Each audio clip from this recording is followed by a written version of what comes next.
शिवसेना फोडणं हा शिंदेंचा dream project होता. शिवसेना फोडून मोदींच्या पायाशी ठेवायची होती असा आरोप संजय राऊतांनी एकनाथ शिंदेंवर केला. शिंदेंच्या ड्रीम प्रोजेक्टला यश मिळालं नाही असंही राऊत म्हणाले.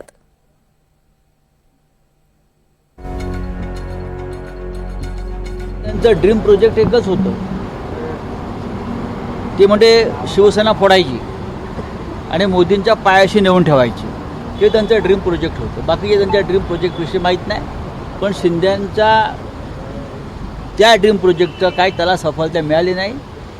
शिवसेना मजबूतीनं उभी आहे. आज ठीक आहे, आमदार खासदार गेले असतील, शिवसेना फार मजबूतीनं उभी आहे. यूज अँड थ्रोमध्ये बाळासाहेब ठाकरे आहेत, बी, त्याचं काय, ते त्यांना काढता येणार नाही ना.